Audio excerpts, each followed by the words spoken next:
நான் உங்க Sadagopan Ramesh, farmer Indian cricketer.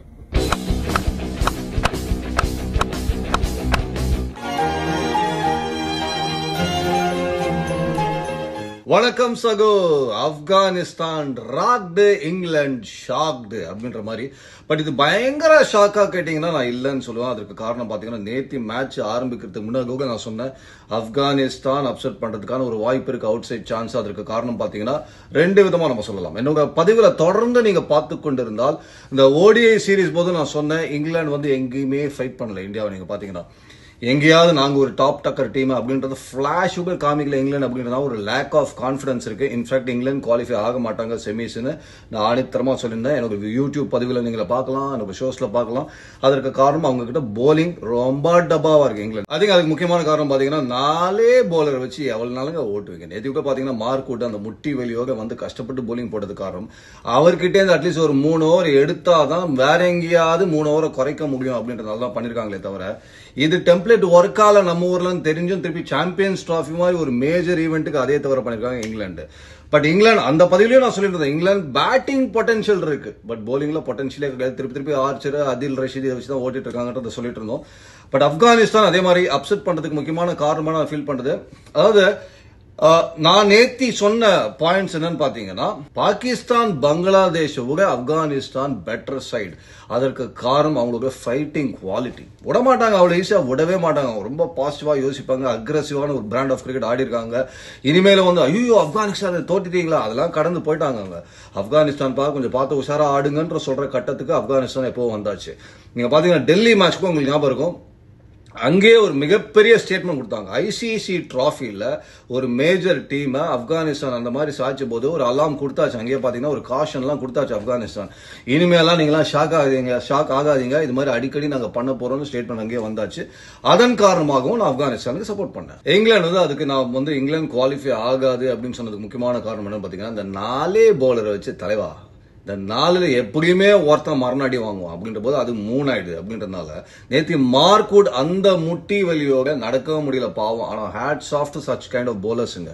நீங்க பாத்தீங்கன்னா இந்த பக்கம் ஃபரூக்கி கால்விலோக அந்த போலிங் போட்டாரு, அதே மாதிரி மார்க்வுட் அந்த முட்டி வலியோட அவர் வந்து போட்டதுக்கு காரணம் அந்த எக்ஸ்ட்ராவா அவர் மொத்தமா 5 ஓவர் போடலன்னா அந்த 5 ஓவரை நான் வீடு கட்டுறதுக்கு ரொம்ப மிகப்பெரிய சவாலா இருக்கும்னு ஃபீல் பண்ணதுனால சரி வந்து என்னால முடிஞ்ச அளவுக்கு ஒரு 3 ஓவராவது கொடுத்துட்டு போறான்னு மார்க்வுட் பண்ணாரு. பட் இது எல்லாமே போலர்ஸ் மேல மிகப்பெரிய அன்ஃபேரான ஒரு விஷயம் நீங்க பாத்தீங்கன்னா. ஏன்னா இருக்கிறது 4, அதாவது ரெகுலர் 4 போலர்ஸ் தான் வச்சிருக்கீங்க அப்படின்ற போது வேற வழி இல்லாம நீங்க உங்க கோட்டா 40 ஓவர் நீங்க முடிச்சிருங்கன்ற மாதிரி இருந்தது. ஐ திங்க் இந்த டெம்ப்ளேட் நம்ம ஊர்லயும் ஒர்க் ஆகல. நீங்க யோசிச்சு பாருங்க, என்னதான் இருந்தாலுமே ஆப்கானிஸ்தான் ஃபேண்டாஸ்டிக்கா பேட்டிங் ஆடினாங்க. ஜத்ரான் ஒரு எக்ஸ்ட்ராடினரி 100 அடிச்சாரு, எல்லாம் ஓகே தலைவா. பட் 30 for 3ல இருந்து நீங்க 325 330 கொடுப்பீங்க. அங்கேயே சொல்லுதுங்க அவங்களோட போலிங்கோட வந்து பயங்கரமா எக்ஸ்போஸ் ஆயிருக்குன்னு சொல்லிட்டு அதன் காரணமாக இங்கிலாந்து குவாலிஃபை ஆகிறது ரொம்ப கஷ்டம்னு நான் ஆணித்தரமா நிறைய இடத்துல சொல்லிட்டு இருந்தேன். சரி, செகண்ட் ஆப்கானிஸ்தான் நான் ஏன் சப்போர்ட் பண்ண ஆர் அவுட் சைடா நான் என்ன யோசிச்சேன்னா ஆப்கானிஸ்தான் அந்த அப்செட் பண்றதுக்கு வாய்ப்பு இருக்கு அப்படின்றது.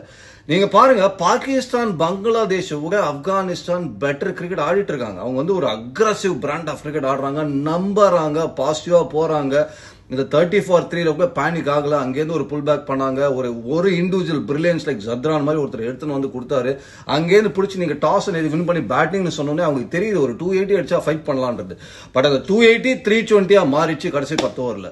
சோ ஆப்கானிஸ்தான் நீங்க வந்து அந்த டெல்லியில இங்கிலாந்து அப்செட் பண்ண போது ஒரு ஸ்டேட்மெண்டே கொடுத்துட்டாங்க, நீங்க வந்து இனிமேலும் ஆப்கானிஸ்தான் தோத்துட்டீங்களா அப்படின்ற ஷாக் ஆறதெல்லாம் இனிமே வந்து வேஸ்ட்னு நினைக்கிறேன். அதை தாண்டி போயிட்டாங்க. ஆப்கானிஸ்தான் உஷாரா ஆடுங்க சொல்றக்கூடிய ஸ்டேட்மெண்ட் ஆப்கானிஸ்தான் எப்போ கொடுத்தாச்சு. T20 வேர்ல்ட் கப் செமிஸ் அப்படின்றதுனால தொடர்ந்து அவங்க ஒரு ப்ரோக்ரஸிவா ஒரு பிரஷரை கிரியேட் பண்ணிட்டு இருக்காங்க. சகோ அதன் காரணமாக தான் நான் சொன்னேன் ஆப்கானிஸ்தான் இங்கிலாண்டை அப்செட் பண்றதுக்கு வாய்ப்பு இருக்குன்னு சொல்லிட்டு ஐ எம் கிளாட். இதெல்லாம் கிரிக்கெட்டுக்கு ரொம்ப நல்ல விஷயங்கள். எப்ப பத்தியும் பாத்தீங்கன்னா வந்து டாப்ல இருக்கிற டீமே வின் பண்ணீங்கன்னா வேலைக்கு ஆகாது. 100 டாக் திடீர்னு வந்து 2 அப்செட் பண்ணும்போது தான் பாத்தீங்கன்னா டோர்னமெண்ட்டுக்கே களகட்டும். I feel bad for England. But நேத்தி game Afghanistan deserve to win. Zadran என்ன மாதிரி ஆட்டம் ஆடினாருங்க, செம்ம ஆட்டம். நீங்க வந்து பாத்தீங்கன்னா அதே மாதிரி உமர் ஜாய் 5 விக்கெட் இந்த விக்கெட்ல அப்பா ரொம்ப முக்கியமான மேட்ச்ல நீங்க யோசிச்சு பாருங்க. 2 இண்டிவிஜுவல் பிரில்லியன்ஸ், ஒருத்தர் பேட்டிங்ல பண்ணி கொடுத்திருக்காரு, அதுக்கப்புறம் பாத்தீங்கன்னா இவர் போலிங்ல பண்ணி கொடுத்திருக்காரு உமர் ஜாய் அப்படின்றது. இது போலர் விக்கெட்டே கிடையாது. நீங்க 5 விக்கெட் உமர் ஜாய் மாதிரி அந்த வேரியேஷன்ல பியூட்டிஃபுல்லா போட்டிருக்காரு. ஐ திங்க் இந்த மாதிரி ஒரு ஃபைட்டர்ஸ் உங்க சைட்ல இருந்தாங்கன்னா why not நீங்க you can upset anybody in the world. Already ஆரம்பிச்சுட்டாங்க. என்னைக்காவது ஒரு நாள், இன்னைக்கெல்லாம் இல்ல, என்னைக்காவது ஒரு நாள் ஆப்கானிஸ்தான் கண்டிப்பா டிராஃபி எங்க அடிக்க தான் போறாங்க. நீங்க பாருங்க. ஓகே, இந்த பக்கம் பாத்தீங்கன்னா ஜோ ரூட் பழைய குதிரை, அதையும் நான் தெளிவா சொல்லிட்டு இருந்தேன். அதாவது இந்த T20க்கும் ஓடிஐக்கும் 30 ஓவர் தான் டிஃபரன்ஸ். ஆனா அந்த 30 ஓவர்ல திருப்பி லெஜெண்ட்ஸ் ரோல் உள்ள வருது பாருங்க. விராட் கோலி அடிச்சாரு. அந்த 50 ஓவர்னு சொன்னோடனே அவங்களாம் வந்துட்டாங்க. பழைய தாதாக்கெல்லாம் உள்ள வந்து குதிக்க ஆரம்பிச்சு, இது எங்க கோதாயா அப்படின்ற மாதிரி விராட் கோலி அடிச்சாரு. அதுக்கு பார்த்தோம் இப்ப ஜோ ரூட். அதுவும் எல்லாருமே நம்ம சொல்றது வந்து என்னப்பா ஏஜ் ஆயிடுச்சு, ஏஜ் அது ஸ்போர்ட்ஸ் மேன்ல பாவங்க. 35 வயசு ஆயிடுச்சுன்னா ஏஜ் ஆயிடுச்சுன்னு சொல்லுவாங்க. அவங்க ஸ்டில் பொது வாழ்க்கையில பயங்கரமான யங்ஸ்டர்ஸ். பட் ஆனா ஓடுற விதம் பாருங்க, என்ன மாதிரி ரன்னிங் பிட்வீன் தி விக்கெட்ஸ். இந்த 4 பேரும் ஃபேப் ஃபோர்னு சொல்லக்கூடிய நம்ம Steve Smith, Kane Williams, Virat Kohli and Joe Root எல்லாருமே பே ஃபிட் அண்ட் ரொம்ப கமிட்டடா ஆடுவாங்க. நீங்க இப்ப என்ன ரொம்ப இன்ட்ரெஸ்டிங் விஷயம், விராட் கோலி 100 வந்து ஒரு ட்ரிகரை கொடுக்கும், மத்த ஃபேப் 4ல இருக்கிறவங்களுக்கு ஒரு ட்ரிகரை கொடுக்கும் சொன்னா ட்ரிகரை கொடுத்தாச்சு. ஆல்ரெடி ஜோ ரூட் அட்டகாசமான ஒரு 100. இப்ப விராட் கோலி ஜோ ரூட் அடிச்சது கேன் வில்லியம்ஸ்க்குனோ இல்ல ஒரு ஸ்டீவ் ஸ்மித்துக்கோ கண்டிப்பா ஒரு ட்ரிகரை கொடுக்கும். அவங்க 2 பேர்ல யாரோ ஒருத்தர் பெரிய இன்னிங்ஸ் கண்டிப்பா ஆட போறாங்க. இதுதான் ஓடிஐ கிரிக்கெட். எனக்கு ரொம்ப பிடிச்ச விஷயம் பாத்தீங்கன்னா, மீண்டும் அந்த லெஜெண்ட்ஸ், அந்த பழைய குதிரைங்களாம் உள்ள வரது பாக்கிறதுக்கு அழகா இருக்கு சகோ. ரைட், இப்ப குரூப் பில பாத்தீங்கன்னா யாரு அந்த டாப் 2ல வர போறாங்க அப்படின்றது இன்னும் பரபரப்பா போயிட்டு இருக்கு. குரூப்பே முடிஞ்சு போச்சு. பாத்தீங்கன்னா இந்தியா, நியூசிலாந்து அவங்க பாடு அவங்க ஈஸி சார்ல ஜாயின் மச்சான் யாரும் ஆட போறோம் அப்படின்ற மாதிரி பேசிட்டு இருக்காங்க. பட் இது குரூப் பி ரொம்ப இன்ட்ரெஸ்டிங்கா இருக்குங்க. இந்த ஆஸ்திரேலியா வந்து இப்ப வந்து நீங்க ஆஸ்திரேலியா கொஞ்சம் ஒரு பிரஷர்ல இருப்பாங்க, என்ன இங்கிலாந்து சாட்சி போட்டாங்க அப்படின்ற கொஞ்சம் உஷாரும் தான் ஆடணும்னு சொல்லிட்டு. பட் ஆப்கானிஸ்தான் இதுல என்ன ஒரே ஒரு சின்ன இதுன்னு பாத்தீங்கன்னா, அந்த மேட்ச் எனக்கு என்னமோ ஆஸ்திரேலியா வின் பண்ணுவாங்கன்னு தோணுது. அதற்கு காரணம் என்ன பாத்தீங்கன்னா 2 விஷயம். நம்பர் 1, மஞ்சள்னா ஐசிசி டிராஃபி என்ன பண்ணுவாங்க, எங்க கேம் ஏத்துவாங்கன்னு நிறைய முறை பார்த்திருக்கோம். இன்னொன்னு பாத்தீங்கன்னா ஆப்கானிஸ்தானுக்கு ஒரே ஒரு நாள் தாங்க ஓய்வு. இது கொஞ்சம் ரொம்ப அன்ஃபேரான ஒரு விஷயம் நினைக்கிறேன். நேற்று பாத்தீங்கன்னா பின்னி படல் எடுத்து கிட்டத்தட்ட 100 ஓவர் ஆடிட்டாங்க. 100 ஓவர் போச்சு மேட்ச் அப்படின்ற போது டயர்டா இருப்பாங்க. ஆனா ஒரே ஒரு நாள் தான் கேப். திருப்பி இன்னொரு முக்கியமான மேட்ச் ஆடணும். ஆஸ்திரேலியாவுக்கு நல்ல ஓய்வு இருக்கு அப்படின்றது ஒரு மிகப்பெரிய செட் பேக் ஃபார் ஆப்கானிஸ்தான். இன்னொரு முக்கியமான விஷயம் சகோ, இங்கிலாண்டோட பாத்தீங்கன்னா ஆப்கானிஸ்தான் பயங்கர ஒரு ஹங்கிரி, ஒரு பசியோட உள்ள வந்தாங்க. எப்பா எனக்கு அந்த பசிக்கு உணவு தேவை, இந்த மேட்ச் நாங்க வின் பண்ணி ஆகணும்னு சொல்லிட்டு ஆடினாங்க. அந்த வெறியோட ஆடினாங்க, வின் பண்ணிட்டாங்க. இப்ப பசி அடங்கி போச்சு. அதுக்குள்ளயும் அடுத்த மேட்ச் ஆரம்பிக்குது. சம்டைம்ஸ் என்ன ஆகும்னா, நீங்க பாத்தீங்கன்னா நீங்க ஒரு பயங்கரமான வெற்றி அதை செலிப்ரேட் பண்ற மூட்லயே இருப்பீங்க அப்படின்ற போது அடுத்த ஒரு நிகழ்வுக்கு உங்களுக்கு அந்த ஒரு இன்டென்சிட்டியை மெயின்டைன் பண்றது ரொம்ப கஷ்டமான ஒரு விஷயம். அதன் காரணமாக தான் நான் சொல்றேன், இதுல கேப் ரொம்ப கம்மியா இருக்கு. உடனே அடுத்த மேட்ச் ஆஸ்திரேலியா ஆடுறாங்க. ஆனா அவங்க மைண்ட்ல இன்னும் அந்த இங்கிலாந்து வெற்றி ஒரு மிகப்பெரிய செலிப்ரேஷன் அப்படி இருப்பாங்க. அதுல இல்லையா அதை மறந்துடுங்க, அதை மறந்துட்டு இது ஒரு முக்கியமான போட்டின்னு அது வரதுக்கே கொஞ்சம் டைம் ஆகும். அப்படின்றதுனால இங்கிலாண்டோக அவங்க ஆடின அந்த பசியோக ஆடின அந்த கேம் ஆஸ்திரேலியாவோட ஆடுவாங்களான்னு எனக்கு ரொம்ப டவுட்டா இருக்கு. ஒரு சென்ஸ் ஆஃப் சாட்டிஸ்பாக்சன் வந்துடும். அதனால கொஞ்சம் கேப் விட்டு இந்த மேட்ச் ஆஸ்திரேலியா நடந்தாவது ஒரு ஆப்கானிஸ்தான் அப்பா அது கொஞ்சம் ட்ரைன் அவுட் ஆயிருக்கு. இப்போ ஆஸ்திரேலியாவுக்கு நம்ம திருப்பி தூக்கணுன்ற ஒரு பசி இருந்திருக்கும். வாழ்க்கையில என்னைக்குமே சகோ ரொம்ப பசியோக இருக்கும்போது நம்ம வந்து டெஸ்பரேட்டா சில விஷயங்களை ஜெயிச்சு காமிப்போம். ஆனா அந்த பசியை அடங்கினோடனே கொஞ்சம் அப்படி ரிலாக்ஸ் ஆகும் இல்லையா? கண்டிப்பா அது மாதிரி ஆப்கானிஸ்தான் ஆயிடுவாங்கன்னு எனக்கு தோணுது. பிளஸ் இதுல என்னன்னா, நீங்க உங்க ரிலாக்ஸ் ஆகி கொஞ்சம் அவங்க கேம் கீழே போச்சுன்னா ஆஸ்திரேலியா அவங்க கேமை எங்க ஏத்துவாங்கன்றது நம்ம நிறைய முறை பார்த்திருக்கோம். அப்படின்றதுனால இன்னொரு மேஜர் அப்செட், அதுவும் மஞ்சளை வந்து அடிக்கிறதுன்றது ரொம்ப கஷ்டமான ஒரு விஷயமா இருக்கும். அதையும் பண்ணாங்கன்னா ஹேட்ஸ் ஆஃப். பட் என்ன பொறுத்த வரைக்கும் Australia will see it through.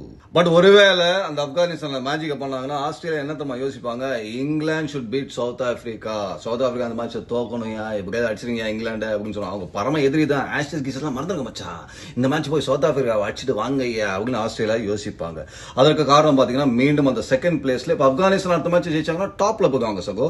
அடுத்தது ஒருவேளை இங்கிலாந்து சவுத் ஆப்பிரிக்காவை அடிச்சா ஆஸ்திரேலியா சவுத் ஆப்பிரிக்கா 2வது இடத்துல 3 பாயிண்ட்ல உட்காந்துருப்பாங்க. அப்ப அந்த நம்பியார்னு சொல்லப்படுகிற அந்த நெட் ரன் ரேட் வந்து அப்படி உட்காருவான் கால் மேல கால் போட்டு. யாருப்பா உன் பேப்பர் ஆகல அப்ப கெத்தா சொல்லுவான். அதன் காரணம் அதெல்லாம் நான் சொல்றது எக்ஸ்ட்ரீம்.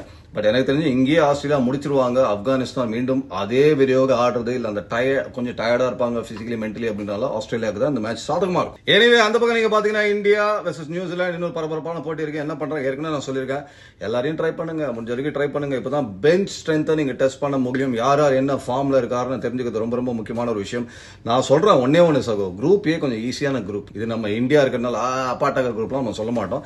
இந்த பக்கம் யோசிச்சு பாருங்க, இங்கிலாந்துக்கு பதிலாக இந்தியா இருந்தாங்கன்னா என்ன ஒரு டஃப் கொடுத்திருப்பாங்க இந்த குரூப்ல. அந்த பக்கம் நம்ம என்னதான் இருந்தாலும் பங்களாதேஷ் ஒண்ணுமே இல்ல, பாகிஸ்தான் நம்ம தான் இந்தியா பாகிஸ்தான் பில்டப் பண்றோம் தவிர அது ஒன் சைடட் மேட்சா தான் நிறைய முறை இருக்கு அப்படின்றதுனால இந்தியாவோட டெஸ்ட் இனிமே தான் ஆரம்பம். அவங்க எந்த அளவுக்கு அந்த குவாலிட்டி சைடா இருக்காங்க அப்படின்றத டெஸ்ட் பண்றதுக்கு இனிமே ஒரு சைடா வருவாங்க. நியூசிலாந்து ஃபர்ஸ்ட் வர போறாங்க, அதுக்கப்புறம் செமிஸ், அதுக்கப்புறம் ஃபைனல்ஸ் அப்படின்றதுனால இங்கேருந்து இந்தியா ஸ்டெப் அப் பண்ணணும். பட் பெஞ்ச் ஸ்ட்ரென்த் நீங்க கண்டிப்பா டெஸ்ட் பண்ணலாம். நல்ல அற்புதமான பிளேயர்ஸ்லாம் இருக்காங்க.